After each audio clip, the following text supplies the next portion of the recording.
when it comes to living a Christian lifestyle, there's this tension between treating God as holy and also befriending him. And that translates and then into how we walk that out, right? How do we live on fire for God, trying to do the evangelism, get as many souls saved as you can? And then there's verses about, you want to honor God, live a quiet and peaceable life, being at peace with all men. And that's feels like massive distinctions. Like, okay, how am I supposed to be sold out? Like, it feels like my church got me amped up to be and excited to go share the gospel with every last person I see, and I'm going to be the best evangelist I can. And then I'm also supposed to live a quiet life? Like, that doesn't seem, they don't seem like they can work together. How does a quiet life fit with evangelistic on fire life? This is the Things You Don't Hear in Church podcast. My name is Ethan. And my name is Derry. And go check us out on social media, everybody. We have Reels, we have YouTube Shorts, and different stuff. We're going to probably start posting all those places a little more than we have before. So with some unique content. So go check us out over there. Subscribe. If you're listening on Spotify or iTunes or whatever, I did pull the Ethan there and call it iTunes. Rate us 5 stars. Subscribe, all that kind of stuff. Follow us. And with that, like Ethan said, today we're talking about how do you take all the extreme verses in Scripture and contrast them with the normal life that most of us live. I love the example you gave, bro, of you hear this awesome sermon. Just imagine you go to Philip Anthony's church and you just hear dude, a banger of a sermon, and you get out of the sanctuary, you're like, I'm going to conquer the world now. It's going to be great. Yeah. And then you go to Starbucks where you're working and you just make 20 coffees, and you go home and you're tired and you got to feed your dog. And then you go over to your friend's house for a movie night, and you do that every night for 7 weeks until the next sermon. They're just not everybody is going to be Paul. You know what I mean? Not everybody is going to be a paid traveling preacher or evangelist. And so, but we listen to some sermons and we're like, maybe that's what I'm supposed to do. It seems like there's so many passages, and we'll go over a lot of them, that are about being radical and giving up your whole life, dying to yourself. These are really extreme contrasts in Scripture.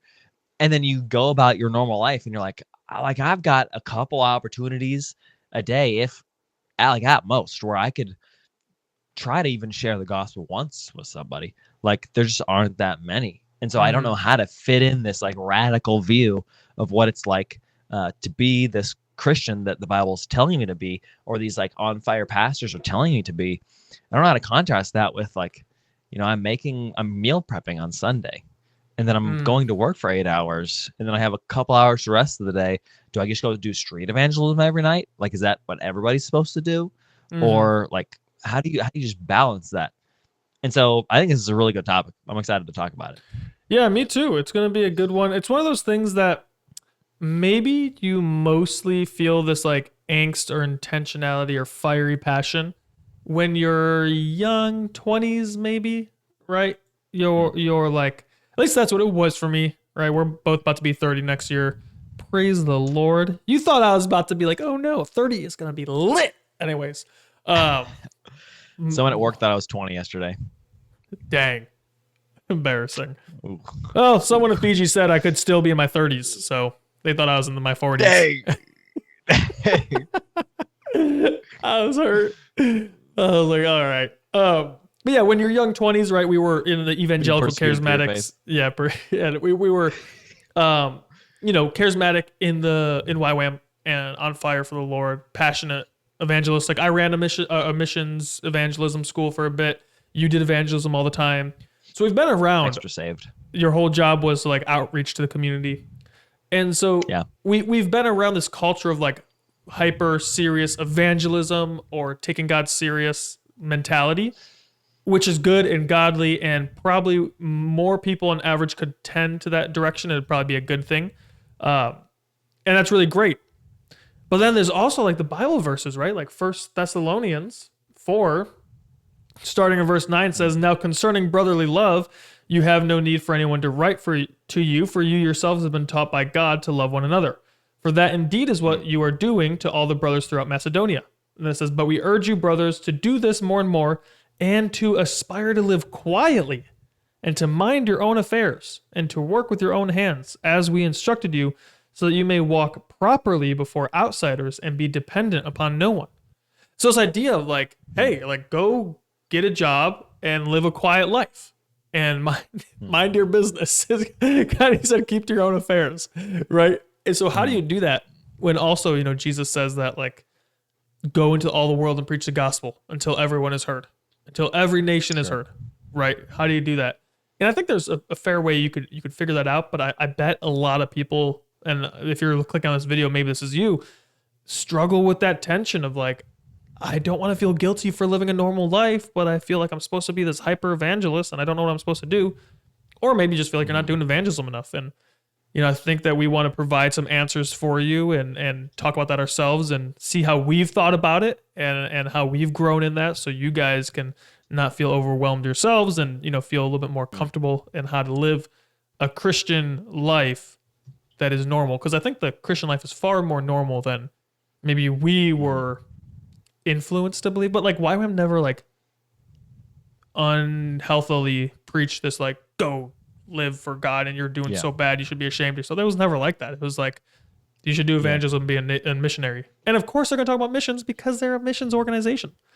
So right, they didn't do anything wrong. So anyways, thoughts on all that? There's another Bible verse I could throw out there too, but we'll save that. Yeah, like you're contrasting the First Thessalonians verse with like Matthew 28, like the Great Commission, go to every nation and preach the gospel. It's like, how do I do that and live a quiet and peaceable life? Like those seem to be like not really working together.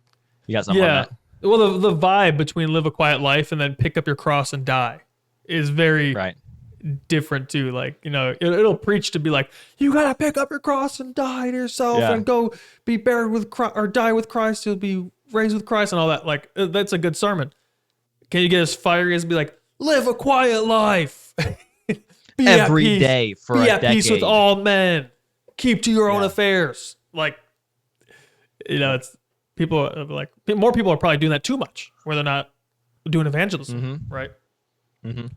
So I think in our conversation about this today, this is my perspective so far.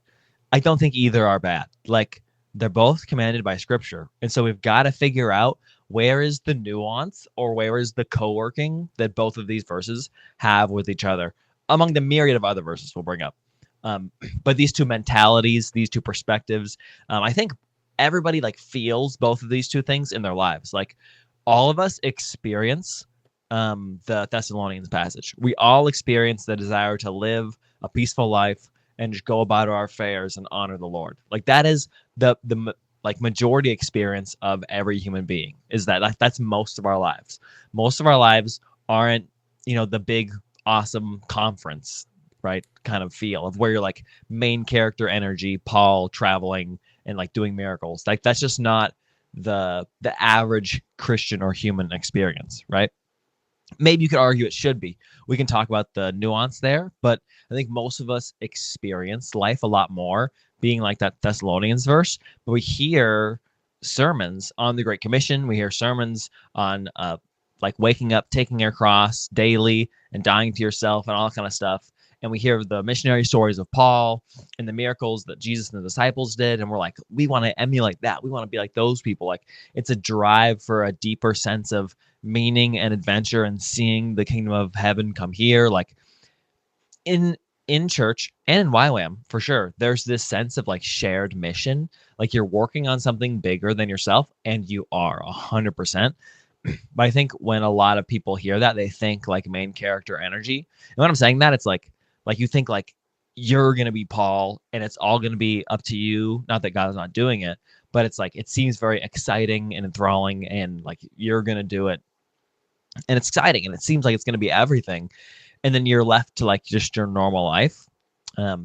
All of that to say, I don't think either perspective is bad. Like more, like Eden said, more Christians need to be passionate and on fire. But we also have to contrast those passages with how do you be passionate and on fire and fulfilling the Great Commission while at the same time you're living quiet, peaceable lives, like keeping to your own affairs. How do you do both of those things? How do you contextualize living every day, working a 9-to-5 job, and being on fire for the Lord? I think that's the key to like living a healthy Christian life, because I think a lot of people take the Great Commission passages and they interpret it to be that everyone needs to be in YWAM, everyone needs to be in circuit riders or whatever, and needs to be a traveling preacher or evangelist, which God has called some people to do, and it's awesome, and those organizations are awesome. But it's easy to read those things or get hyped or go to the Send or something like that and be like, I gotta do this. Like 9 to 5 isn't for me. Like going out of the mission field, that's what's for me. Off of hype, not necessarily off of a calling. Mm-hmm. Yeah. Yeah, and that picture of fire is really good, right? Being on fire for the Lord. We look at like non-stop burning ablaze and you know, going crazy. Mm-hmm. And I think it's almost like a forest fire, or I'm trying to think of another fire that's like relatively quick but powerful, right? A forest fire, although devastating, only lasts a couple weeks, maybe. You know, it's not going to be consistent. But then there's different types of fire that are a lot more steady, that last a lot longer of time, that do different things, right? And so it's kind of like you could think of this is a bad example, but like a water heater has a pilot light that stays on to heat the water. And that pilot light or that water heater fire light, that fire is on all the time. And it heats a house. And it provides life. And so there's different fires where one can be like really passionate, really strong, but then it dies relatively quickly. And there's others that are quieter, more consistent, maybe not even very much seen, but provide a lot of life. Right. And so being on fire from God for God doesn't have to look like you're in a rush, on a hurry, overwhelmed. We got go mentality like a military. Although that can be helpful. Right. But that like boot camp is there for a reason to teach people how to be soldiers. But you're probably not, I mean, I'm not in the military, I never have been, but you're probably not in boot camp type training every single day for your whole career, right? You probably, as you develop through the ranks, develop a slower pace of life and that initial formational boot camp was there to shape you for that. So we kind of all got to go through that type of intensity of go. But I think as we move through the seasons of our life, it becomes a lot more normal. And that's what I've seen is like Christianity is a lot more normal than we make it seem, right? And so that would how I take that fire analogy and just some like practical steps on like how can I be on fire for God and still live a normal, quiet life? Well, one, if you have a job, give to your church generously. Like that would be a great way. Like giving is a recognition of like I believe in what God's doing through this body of Christ. I want to give. And then also serving, and I wouldn't even say like at your church because yes, at your church, but even serving like outside your church.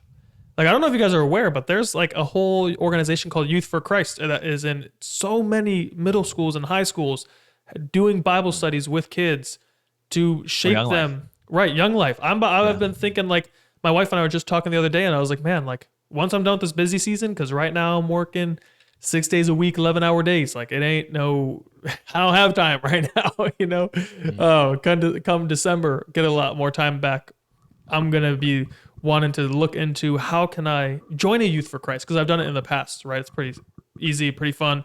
You get to hang out with teenagers and do Bible studies, and like what a formational time, especially down the street at the school in my neighborhood, because they have a pride flag and trans flag out from the school, and they're like middle schoolers.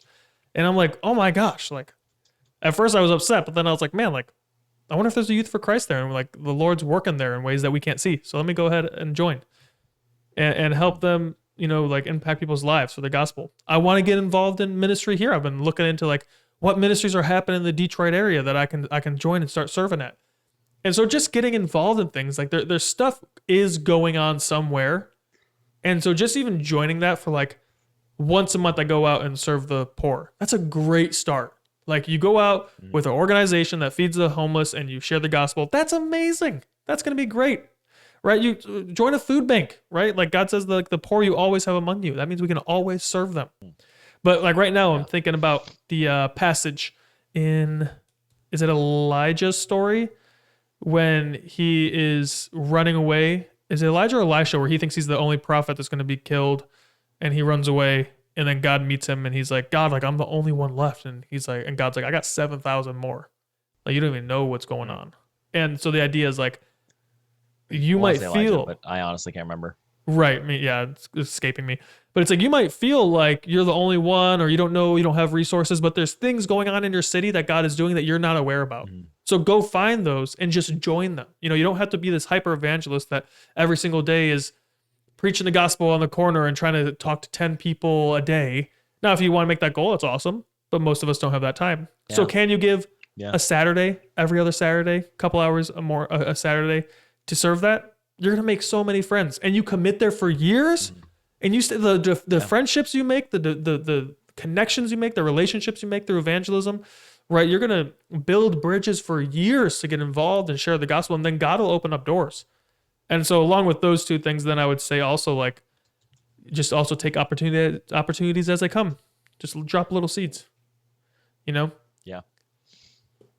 I love that. Can you think of other verses just on kind of solidifying these two different extremes?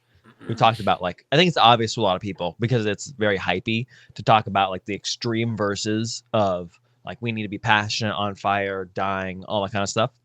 Mm-hmm. And people get that. But can you think of other passages in scripture that talk about just like the mundanity of life? Like the main ones that come to my mind are like Ecclesiastes. Like Ecclesiastes is a very existential book that's like that, where it's just talking about the normal quiet parts of life, enjoying like the breeze and things like that, loving your friends and your family. Yeah, I But submit it that seems the to be best much. thing a man can do is to love his wife, enjoy his work, and die. That's Ecclesiastes. Yeah, like it's very First Thessalonians vibes.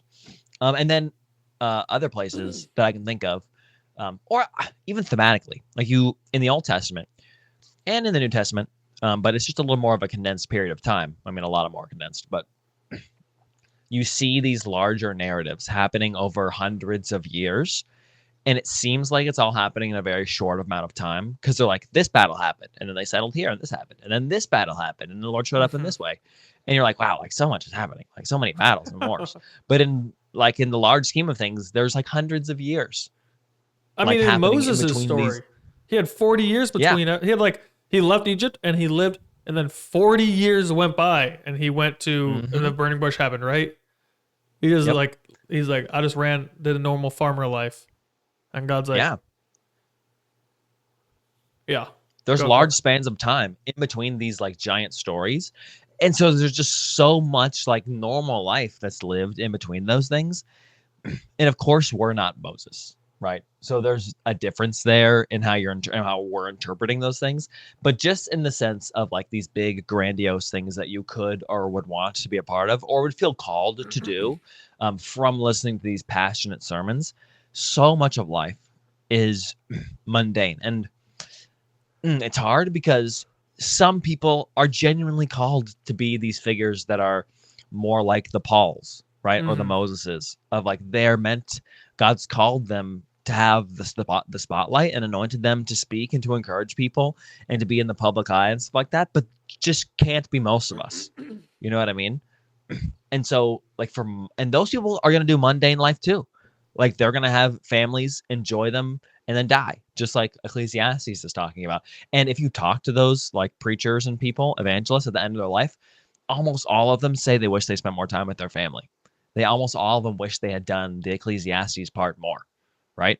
So that's what's truly important in the end, but kind of getting off track here. Oh, you're fine. I think it's pretty clear. You could add more, I'm sure, Ethan, but I'm sure it's pretty clear that like there is a lot of mundaneness in the Bible. Yeah, right. And then so with 1 Timothy 2, it says, first of all, then I urge supplication, prayers, intercessions, and thanksgiving be made for all people, for kings and all who are in high positions, that we may lead a peaceful and quiet life, godly and dignified in every way. This is good and is pleasing in the sight of God our Savior, who desires all people to be saved and come to the knowledge of the truth. So kind of Paul right there writing to Timothy has that connection where he's like, hey, pray that these supplications are made for all to kings, and the kings and your leaders make it so you can live quiet and peaceable before God, and that's honoring, who wants all people to be saved. And so maybe the idea is like a quiet and peaceful life opens up the opportunity for, like, if everyone's at peace, right? They're not going to have their guns up. They're not going to be as cautious or wary of most people. And so if you're living at peace, you probably have access to people's lives. Or if you're living at peace, you can invite people over and your house isn't Mm. insane chaos and they want to come over and they feel at peace with you. And so it's like through the peaceful life, you can lead people to Christ. And, especially like in our day and age, apparently we're like the anxious generation, or maybe that's Gen Z, but it's like everyone's so anxious. So if you have outstanding peace, people might want to figure out like how to get that. And like your life kind of conveys authority in that realm because you're just following Christ and you can share the gospel with that, right? And Sure. so that's some thoughts there. I'm sure there's more scriptures about that, but yeah, I think it's really important to meditate on these verses because I remember when I was younger and I was all fiery about evangelism and in the more aggressive like go go go mentality. Different. I would say I'm still passionate about it, but I'm a lot more chill now. I didn't like these verses because I didn't know what to do with them. So I just did. I kind of was just like, oh, I don't know what to do about that quiet life. I'm not doing that right now. Hmm. And maybe it's not for young people to live a quiet life. You got to be adventurous and see the world as much as you can. Sure. But yeah, any more thoughts with that and the praying for leaders so you can live a peaceful life? Yeah. Oh, I mean, that's even on a political scale. Like, man, we think of this world as passing away really often, but we're gonna be here a while. I mean, we don't know we're gonna be here a while, but the generations that this was written to, they thought the generation was passing away then, and that Christ was gonna come back immediately. And then Yeah. still, you have Thessalonians saying this, like, live a peaceful life. And Mm, so it's pretty that's good. crazy within the context. And so we're supposed to live like Christ is coming back, but also live in a way where we're trying to even governmentally have peace. Like praying for this verse doesn't say that the leaders are saved, but it's saying like pray for these leaders that there's Mm, peace everywhere. And so yeah. it's pretty important. I even think of like the gifts of the spirit, like hospitality is a gift of the spirit. Like that's a pretty Mm, mundane thing. Like that's something you use weekly. Like you're just inviting people to your house and you're just showing hospitality to people. That's a huge like normal part of life. That's mhm, not like a speaking in tongues or healing the sick kind of thing. That's like opening the door, greeting someone, being friendly, providing them with food, like having a clean house, whatever it is, right? Being mhm, hospitable to somebody, like it's a gift of the spirit. Like the spirit is on like the normal and quiet and mundane life. And so again, I don't think these two things are at odds with each other. There is obviously nuance in like who's going to be the Paul figures and who's going to be like the normal guy who doesn't save a million people in his life. But I think genuinely, the God has not given thousands to each person to be like to help save. You know what I mean? Or, like to yeah. co-partner with him to save. Like he's given most people a few people, and of course you can't know who God's given to you, so you can be helpful, obviously. But like God has gifted each person very specifically and given us different personalities so that we can reach individual people that think like we do, or in certain situations that we're in that we can minister to and share the gospel in a way that's going to make sense to these people. And it's just not going to be everybody. And for most people, it's going to be who you can be faithful to at work, or who you can be faithful to at the cash register at the store, or your neighbors or your family members. And you can be intentional and you can be on fire. And we're going to talk about how to live a life like that because it's definitely important. I'm not saying you shouldn't do that. Um, but it's going to mostly be the people around you. And I know for myself, this is really interesting. Me and Ethan both, like we've lived a life. I was in YWAM for 8 years. And so that's like intentionally doing scheduled evangelism times every week. And for me, I was in charge of a ministry. So I'm doing some kind of ministry / evangelism every day I did that for like 4 years. And so like it's effective and I'm seeing people come to know the Lord. But some of the like deep connections I've made in the last year of just like working a normal job and the way I've been able to explain the gospel to people in long form over having like hundreds of hours worked with them, whether they're seeing it in my actions or they're seeing my character, or I'm actually able to like straight up just say the gospel to them, which everyone I work with knows and has heard. Um, like there's a big difference almost in the quality of the gospel that I'm able to share with people I work with versus just going on the street and sharing with people that I've seen. Not to say that one's better, because obviously God is the one who changes people's hearts, but it's so important and it's so powerful to be that person that's on fire, like on mission at your job, and is putting in the long and consistent hours of staying consistent in character. Because I know myself, and I'm tempted to do this. And I know my other friends and Christians that 100% are tempted to do this too. But it's so easy to like be a Christian at church and around your Christian friends, and then just feel the permission to like just be who your coworkers are at work and talk the way they talk and make the same jokes that they make and think the same things are funny. And like, especially I guess in my environment, it's like a very bro-y environment, and I love all my coworkers. It's awesome. But like choosing to have the character of Christ in those moments, like it's hard to do, but it's going to be so effective for you sharing the gospel and your coworkers seeing how different you are. Not that you're lame, right? But just that you have so much more peace. Like my coworkers have straight up said to my face so many times, like, you act so differently than everybody else. And like, and I work a pretty stressful job, and like they all notice like that I just am not as affected by it because I have the peace of the Lord and I know my identity's not in it and all that kind of stuff. All that to say, long monologue, is that like there's a power in just living a peaceful life, but also being on fire for the Lord. Yeah, you can live on fire, but the fire needs to be sustainable.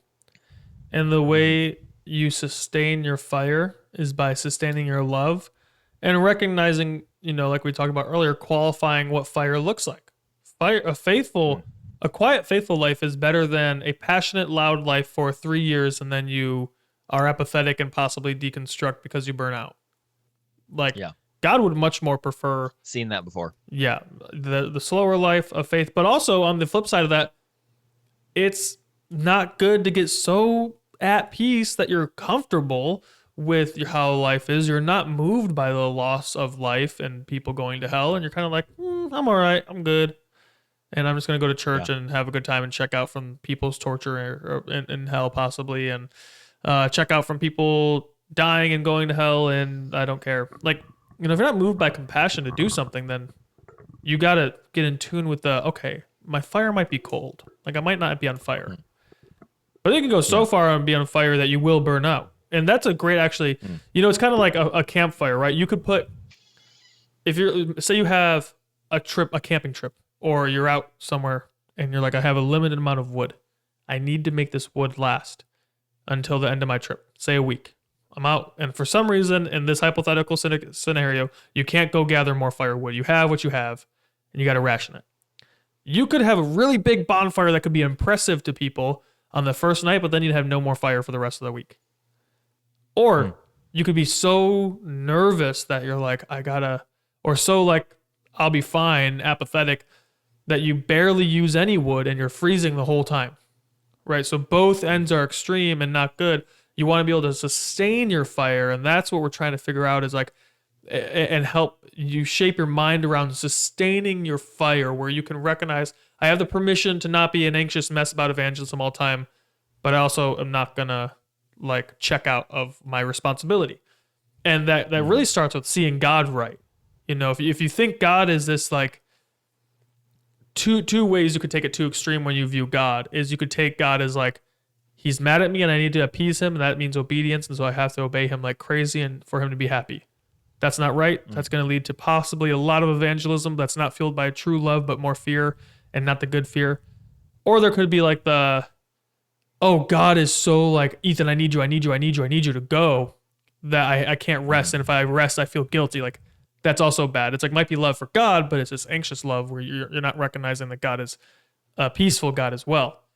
And so both extremes of how you view God can lead to being an anxious evangelist. That'd be a good term, an anxious evangelist. But then also there's the type of God that you could view where he's so chill, right? You could never do anything wrong to make him mad, or he could never say anything that could correct you. Like, he's just so in love with you, he never wants to correct you. And that'll lead you to apathy, where you're like, I don't need to do evangelism. And that's wrong too. And you could be apathetic. So you don't want to be so focused on like, wow, I'm so in love with God and he loves me so much, I don't have to do anything but rest. It's like, well, he does love you that much and you should rest, but you do have to work. Like, faith without works is dead. You can't just not work. And so you do have to do that. But also you can't be so focused on like, if I don't work, I am failing God. Like that's a wrong perspective too. So I think this lifestyle that Derry's talking about and that we're circling comes from how you view God, right? And how you view God affects how you obey God. And it's really important to view God correctly and get that correct view. So Derry, do you have any thoughts on what it means to correct our view of God and like practical steps that people could apply like right when they're done with the episode? How could people correct their view depending on either side that they're on, the anxious evangelist or the apathetic guy? I honestly haven't thought about that point that much, and I don't think about it that way, I guess, as much. So maybe you could, I don't know, I guess I've never been motivated in like my, Derry's always just been a chill guy. You know that chill guy meme? That's just Derry. yeah. As much as I've known him, he's not gotten mad twice, I think. You know all the memes? You know all the memes that are like the fake chiller memes? Have you seen those? Is that where the guy's just like, No. It's like a meme, an emoji, and it's like pointing at the camera, and it's like, "You're a fake chiller. I sense your yearning. I sense your desire. that is so You're a fake funny. chiller." That's Like super funny. cool to be a chill guy right now. Anyway, I you don't know. I think about the like being too on fire, and like having such a hot fire that you burn out too fast.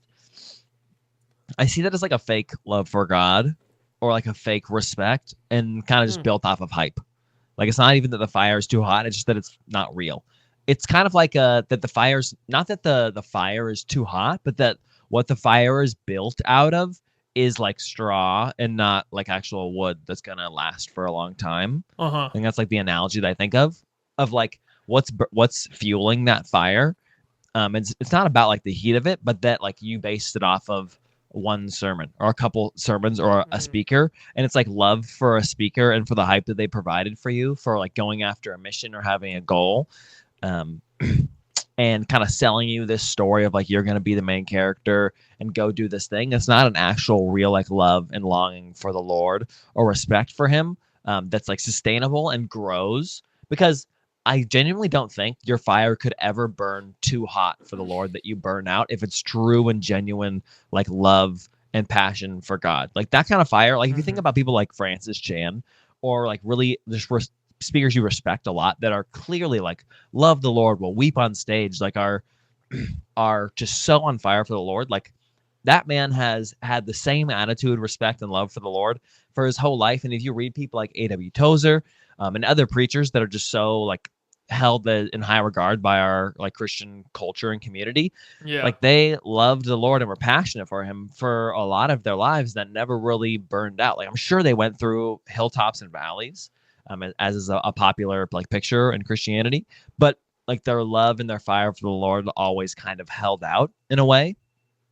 And so I think we can have like a fake fire or a fire that's hot, that's fueled by something not very good. Like I've seen people come through YWAM, get hype off of a speaker in their DTS. Obviously, they're like saved and stuff, but they're just kind of, mundane in their Christianity. And they get hype off a speaker. They burn hot for 2 years. They're all about missions. They're going to move somewhere. And then they go back home like 1 December for 2 weeks, and they never come back. And then next thing you see 6 months later, they're whatever it is, right? Name just say their name there. That they're no, there's too many people. Like I can name too many people, unfortunately. And yeah, and it's like, okay, your passion was fueled by something that wasn't real in a sense. Like there was maybe aspects of it that were real. Like the message could have been real, but it obviously wasn't built off something that was going to last. And so like how do you base your fire off something that's going to last?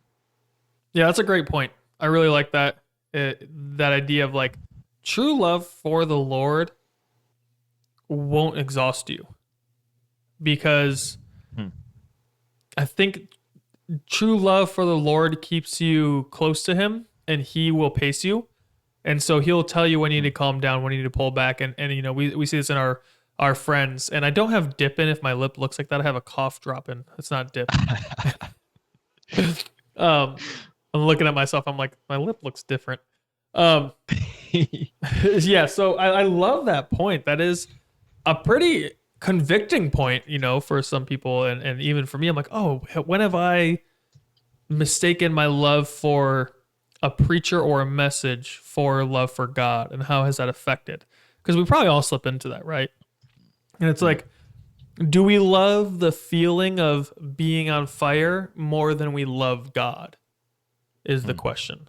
It's kind of like Andy Mineo in his lyric years and years ago, probably 10 years ago. He says, I talk about God more than I talk to him. And it's like, do we do that, right? Are we truly loving God, or we just love the idea of loving God, if that can be a thing, or the idea of being on fire for God? Because it does give that main character energy of like, I can do this all. And I think when I was a very young Christian, I had definitely that vanity that the Lord exposed, where like I wanted to have a ministry because I wanted to be on stage and people applaud me. And I knew it in my heart. Like I knew, like, oh, I want to be on stage. That'd be so sick. And like looking back, I'm like, what vanity? Like, what Yeah. what selfish desire? That wasn't for like it's like it's much better to if I could just serve my church and the people around me and share the gospel and get people saved and be a consistent person that can be trusted and relied upon in my community. It's like, yeah, and I think that's, true love for God that is self-controlled and or well-paced and sufficient or sustainable is like, that self-control, but that maturity, that character, it's developed. It's passion that's been developed into character. And that is what you want. You want your passion for God to lead you to have good character, and that will sustain you. If you are a person of upright character and integrity in love and fear of the Lord, you won't burn out because you'll be like, I'm fine. Like I don't. And if you feel anxious and overwhelmed, you're going to have that vulnerability to tell people, and they're going to be able to bring you back down to real life and be like, chill. Right. And so it's been really interesting. I've been noticing a little bit of that in this season that I've been in my own life, where like I really like the content creation that we do, and I like making my own videos as well. My other channel, go check out Everyday Gospel by Ethan Peterson. I like making those videos. But yeah, like I was going through something like that, or lately, where I'm like, oh man, I had this anxiety where like I want to make videos and post content. And a lot of it is because I just really like it. It's like a fun activity. And so if people don't listen, I'm like, well, that's fine. I like making the videos. And I still do it also because I'm like, and I really like teaching the Bible and helping people understand it. But it's also just really fun to make videos. But my life got really busy lately. And like, I've been like really like anxious of like, oh my gosh, I'm not making content. I'm making content. But then like the days go by where I forget and I don't think about it. I have like the most peace. And I'm like, oh, I'm so much more relaxed when I'm not anxious about making content. And I'm like, I'm thankful that I can treat content like a hobby and get to it when I have time. And I don't have to treat it like a task master or a slave master. And so maybe sometimes we treat our ministry or our perceived ministries as a slave master that we have to serve rather than we get to do these things, right? I get to make videos. And if I don't put them out twice a week and grow to 100,000, that's fine. Because the people who do listen are getting nourished, and I have my priorities in line, right? And same thing with people who struggle with evangelism stuff. It's like, hey, don't get so overwhelmed with doing evangelism or whatever your thing is that you feel like it's now a yoke over your body, over your soul. It's not how God meant ministry to be. His burden is light, his yoke is easy. So if what you're going through in your obedience to him is not easy or light, it might be because he wants you to shoulder that and he's going to help you with it, but it also might be because you have the wrong perspective on it. It might be the right thing, wrong perspective. True. I also think that, well, first I'll say I really agree with the point you made. Like, a fire for the Lord is never something that burns you out. Like, it only is something that feeds you and sustains you. You can obviously do ministry incorrectly and burn yourself out, but a fire and a passion that's true for the Lord is only something that gives you more life. Like, your passion and your fire is coming from the Lord. Like that, if you've experienced that, if you've felt that before, that is something that may like burn up energy, but it's something that's so fulfilling and feels so like rewarding. And it's like, it comes from knowing and being known by God, intimacy with the Lord, that's like where that fire comes from. And so when you have that, like that is such a life-giving, energy-giving thing to have. Mhm. And often that comes from like being with him in like alone in a room by yourself and just like learning to know the Lord deeper and listening to his voice, and meditating on him. But all that to say, like in talking about how like the fire for him and what's real fire, not real fire, and talking about maybe the negatives of the fire, like I think most Christians, we like to hear those sermons about fire and about passion for the Lord, but that's not really the danger in my mind. Like most of the danger is the other side of the aisle.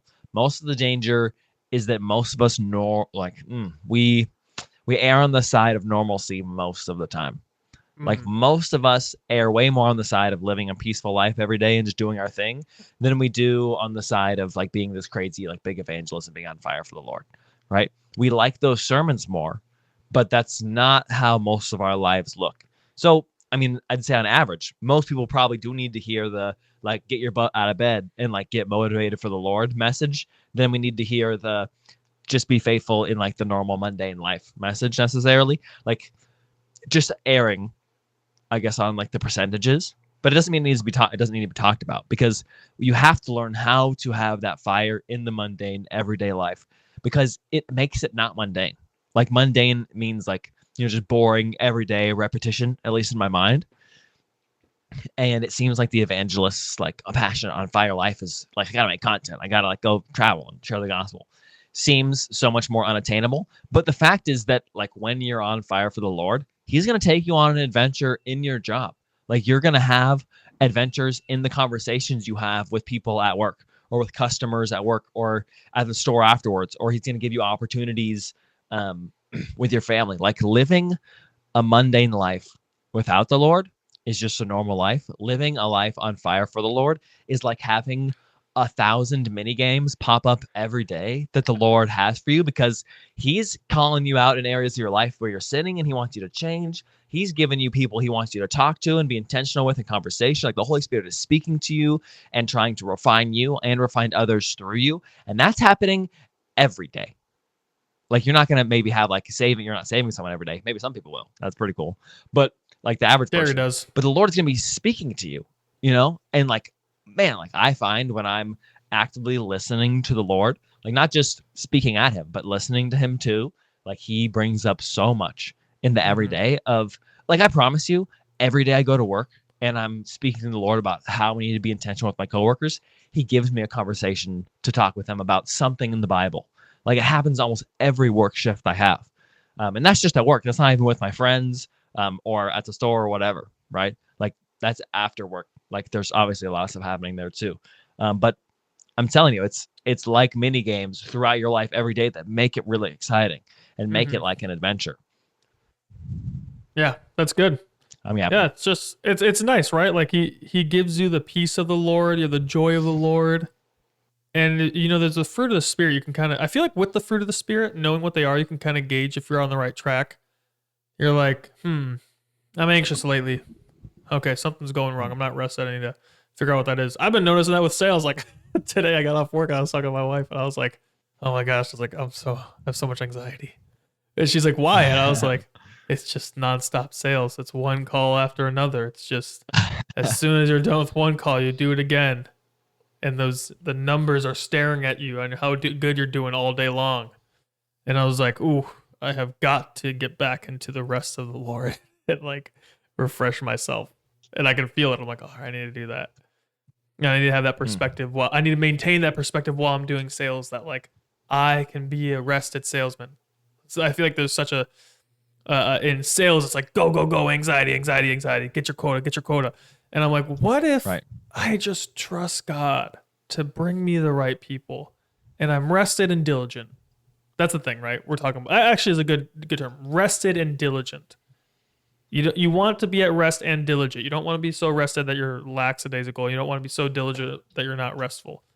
Restful and diligent is the goal, and you can do that in everything that you do in life, right? And the older you get, the more mundane your life's gonna get. One day, like I when I was young, in YWAM, bro, I'd be like, wow, this is the best life. I live in Hawaii. It's awesome. I just have to pay my staff fees, and like, how could this be so much better? Like, but now I'm like, oh my gosh, homes are so expensive. I have to have a job to pay for a home, and I'm like, Mm-hmm. well, that's never going to go away. So now how do I have a job and get a house to support a family, to create a peace, a place of safety, or a peace for the Lord, to move and to like house people for like not just our family that we'll want to have, but then like small groups or hospitality and all that stuff. It's like, how do I set up this life to be one that can serve God with the resources and talents He's given me? And I'm like, wow, I'm gonna have to do really good work and with diligence for a long time. And I'm like, that's so much less quote unquote sexy than I thought it was gonna be in YWAM, where you're like nonstop, like life's great all the time and it's awesome. But at the same time, where I'm recognizing that, I'm like, what a blessing. Like, I am living what I prayed for a long time, and the Yeah. Lord is good. Like, He has answered our prayers, and it's given us responsibility. And the mundane is formational. Yeah. Like, you think about how, have you ever seen like the things at museums where it shows you like how long water's been dripping on one stone for a certain amount of time? And it's like 1 year, and or it says like a week and nothing's going on, and this is like a year and there's like a little tiny divot, and then it goes to like down to like 100 years theoretically, and it's like made a massive hole. It's like, that is what diligence and mundane life unto God does for you, right? Like, we Right. are stubborn humans who take a long time to shape, and the Lord is a patient God who uses the mundane and redeems it to shape us into His servants. And if you allow the Lord to use that to shape you, you will be able to be so different than when you were when you started, right? You're not going to be like that stone that like 1 week later, you're going to be like, I can't, maybe you're like, I don't even know where God's working, but every day I just keep submitting to Him. I keep saying yes to Him. I don't even know how He's working. And then you look back and you're like, after decades, you're like, wow, like so much has changed. And so think about that. Have that picture in mind, right? It's mundane or repetitious or liturgical, you could say, even if you want to make it spiritual, right? A liturgy is like a pattern of things. And that's not just for a Sunday at certain churches you go to, but like every lifestyle has a liturgy. There's patterns to it. And so God uses these liturgies of life to form us, and that is good and holy, and we need to go with it. You know, we shouldn't shirk off the responsibility in the mundane life because it's not like, I don't know, quote unquote sexy or what we thought it would be like. But we got to be like, yes, God, this is good and holy, and you are using this to redeem me. Like, every day I do sales, and bro, these people, God bless them. There's a lot of people who need a lot of explaining to understand things. And the Lord, every time I'm frustrated or annoyed, I'm like, I am being sanctified to be patient. The Lord is teaching me patience. If Jesus was a salesman, He'd be so nice to them. So I need to be so nice to them because the Lord can use me to reach these people. And I have to remind myself that often. And the Lord's exposing a lot of like, Ethan, you gotta grow in patience. And I'm like, I didn't know this. I didn't know I had to do that. But it's such a blessing. But I've been going on for a while. You want to jump in here and share any thoughts? No, I agree. And I'll just say, kind of as the last thing that I have to say, that sort of along the lines of what you're saying, is like, yeah, a lot of being on fire and marrying that like fire with the mundaneness of life is the constant drip of, if you say like a drip is a quiet time with the Lord or something like that. Like, that's where true intimacy and true passion and fire comes from. It's not from an amazing sermon. Those for sure help and are inspiring, but it's from passion from the Lord that just comes from loving Him more, right? Like a genuine, think about like a marriage, like such a good example that God's given us, right? There's the initial passion and enthrallment of, what is that called when someone first loves somebody? Yeah, it's infatuation. Infatuation. Yeah, there's the first infatuation that lasts like a year and a half to 2 years. And then after that, it gets into the real love, which is way better than the infatuation, in my opinion. And like, it becomes true intimacy. And the longer you're with someone, I've heard this from so many couples, like the longer they're with their partner, the love changes and evolves, but it only grows deeper and more secure and better. Even though the feelings and the intensity and stuff might change, like the richness of the love only gets better. And you can have the same thing with the Lord. You can be on fire for him, and that's going to grow and change, but only get better. And that's going to come from the mundane, everyday saying yes to follow and seeing where he goes and going where he goes and doing what he asks you to do, no matter what it is. Like that's where the passion and like the being on fire is going to be married to the everyday living a peaceful life, enjoying your life, enjoying your wife, and then dying one day. You know what I mean? Like just like Ecclesiastes says that we've referenced. Like that's where that passion is going to come from. And that's a beautiful thing. Like it's a beautiful thing to enjoy the life that God's given you to live, because in my opinion, the life we live now is not too dissimilar from the life we're going to live when God brings the kingdom here on earth. Like when God brings the kingdom here on earth, we're going to have jobs, we're going to have friends and communities, and there's going to probably be obviously exploring and innovation and all those kind of things, in my opinion. And it's not going to be too dissimilar. There's obviously not going to be wars and all that kind of stuff. It's for sure there's going to be a lot of huge differences, but all of the good parts of life of why people want to stay together, the love and community and family and all that kind of stuff, like that's still going to be there. And so enjoy those parts that God has created and are still a part of the kingdom of heaven. And then also enjoy the mission that you have now of being sanctified and reaching people. Like it's a great thing to have. Yeah, that's great. Love it. And with that, guys, Love it. Submit to the normalcy of life and Rome. Be disciplined. Just like that water, consistent and disciplined. All right. Anything else? Sick. I'm good. Shoots. See you next week.